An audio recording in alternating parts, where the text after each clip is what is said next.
You were deployed in Afghanistan and had a near-death experience. I was probably seconds away from dying. I was deployed to Afghanistan in 2013, 2014, first deployment as a SEAL. At the end of this deployment, our platoon of 25 SEALs, and we went out on this operation where it sort of went bad for us from the get-go. We got shot a bunch. And so it was kind of like we were getting our butts kicked. One of the drones overhead spotted what looked to be some military-age males. Basically, it sort of looked like they were setting up to ambush us on the way out. Due to rules of engagement, we couldn't just arbitrarily drop a bomb or something. We don't even know who they are. It just so happened that myself and the group that I was with, the 7 of us, we were just closest to where these MAMs were. It's nighttime, we're on night vision. So imagine a T. You kind of walk up the T, and then looking straight ahead of us is the head of the T, and it's this 6-7 foot high wall, this mud wall. And the intel we were given is we'd be able to get to that wall, look over the wall, and on the other side of this field, 100 yards away, you could see these 3, 4, 5,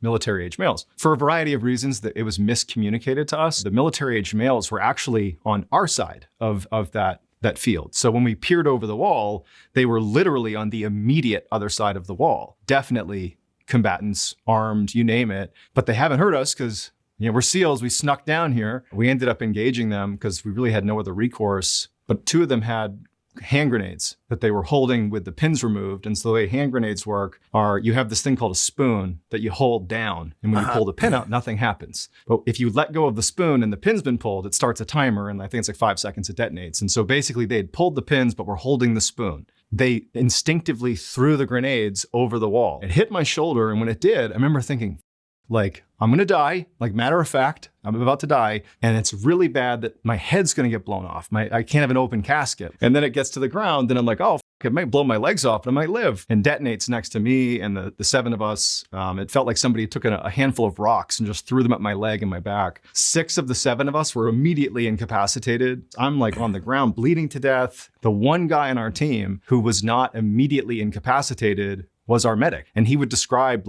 going into flow state and pulling each of us out of under fire, pulling us out as you start to lose your senses and stuff. It's this weird process where it sounds like a helicopter and then you go deaf. And I'm staring up at the moon and I can kind of still see at this point. And it's holy shit, I'm bleeding to death. Or I'm going to be shot in a minute here by a combatant that comes down the alleyway. Then I lose my eyesight and now I'm blind and deaf, but I'm totally alive. And then my medic laid on top of me, put my tourniquets on. And then he, along with the other guys who've been battered and bruised, carried me out under a hail of gunfire, put me on a helicopter, and I was saved entirely by my teammate. I woke up in Germany a day later. Wow. And now I'm telling YouTube stories. So that's the way she goes.